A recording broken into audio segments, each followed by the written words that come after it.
बहुत काँप रहे थे। कहाँ पर रहे थे, डर रहे थे भाई, क्या करें। कभी देखा नहीं है ऐसी चीज़ हमने। हमारे सामने सब तो हो रहा था, हमने तो शटर गिरा लिया, अपना बंद कर लिया कोई तरीके से, लेकिन फिर भी नहीं। बहुत माहौल डरा हुआ बहुत था। डरा हुआ है भाई, बहुत डरे हुए हैं। अभी भी डर का माहौल, खाना पीना हराम है सब हम लोगों को। उत्तर प्रदेश के प्रयागराज में जो मर्डर हुआ उमेश पाल का, वो वही सड़क है। अब इन सड़कों पर धीमे धीमे जिंदगियां बसने लगी है और लोगों की दुकानें भी खुलने लगी है।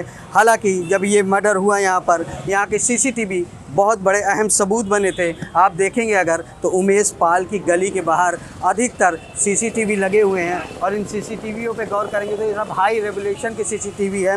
इसी तरह इन 3 सीसीटीवी के अलावा एक इस दुकान में भी सीसीटीवी लगा था जो अमित इलेक्ट्रॉनिक वर्क्स है। इस दुकान पे जो एक हमलावर था, यानी जो बदमाश था, वो दुकान पे ग्राहक बनकर आया था और दुकानदार से कुछ बातें इधर उधर की करके उनसे अपना समय व्यतीत कर रहा था, यानी उमेश पाल के आने का इंतज़ार कर रहा था और दुकानदार से बात भी कर रहा था। हालांकि दुकानदार भी उस मर्डर के बाद काफ़ी डरे हुए हैं, क्योंकि ऐसा मंजर एक दुकानदार के लिए बहुत मुश्किल होता है। बहुत ही उस समय का माहौल बड़ा दर्दनाक रहा होगा जब आपकी दुकान पर कोई बदमाश घुसा बहुत होगा। बुरी हालत थी, काँप रहे थे हम लोग, बहुत काँप रहे थे। काँप रहे थे, डर रहे थे भाई, क्या करें।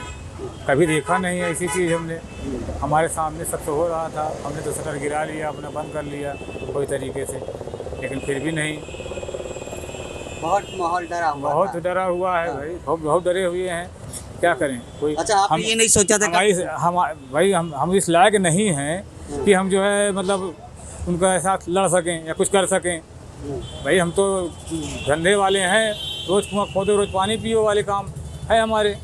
अब इस हालात में हम दुकान भी नहीं खोल पाते ठीक से अपने, अभी भी क्या डर करें। का मंजर अभी भी डर का माहौल, खाना पीना हराम है सब हम लोगों का। अच्छा, जो ग्राहक बन के आया था, बहुत प्यार से बातें कर रहा था, आपको तनिक भी अंतिम समय तक बिल्कुल नहीं पता था? नहीं, कोई जानकारी नहीं। कोई जानकारी नहीं, बिल्कुल नहीं तो पता था। सामान निकाल मांग रहा था, सामान दे रहे थे हम उसको। अच्छा, क्या क्या सामान पूछ रहा था जब आपसे कह रहा था? तो टीमर निकलवाया था, टीमर देख रहा था, फिर खोल दिया उसको सही करने लगे हम। करने लगे थे। बस उसके बाद जो है लाइट की बात किया, लाइट की फ़ोटो ले कर आइए। फिर उसके बाद अंदर से फायरिंग हुई, तो उसी में जो है तो भागा वो भी। उसके बाद आप लोग भी डर के सारी दुकान बंद कर दिया हमने। अच्छा, जो इनकाउंटर हुआ, क्या लगता है उस सन वो अच्छा हुआ है? वो हाँ, बहुत अच्छा हुआ, बहुत अच्छा हुआ। बहुत अच्छा। और क्या चाहते हैं कि अब और भी इनकाउंटर होने चाहिए, डर खत्म होना चाहिए? भाई अब जो हैं कल को हमको भी मारेंगे तो क्या करेंगे, हम क्या कर सकते हैं, हम किस लायक हैं। बिल्कुल। ये हैं प्रयागराज के वो दुकानदार जिनके घर मतलब दुकान में एक सीसीटीवी लगा था और उस सीसीटीवी में जो हमलावर था उसका नाम गुलाम बताया जा रहा है। वो इन्हीं के दुकान पे ग्राहक बनकर बैठा था।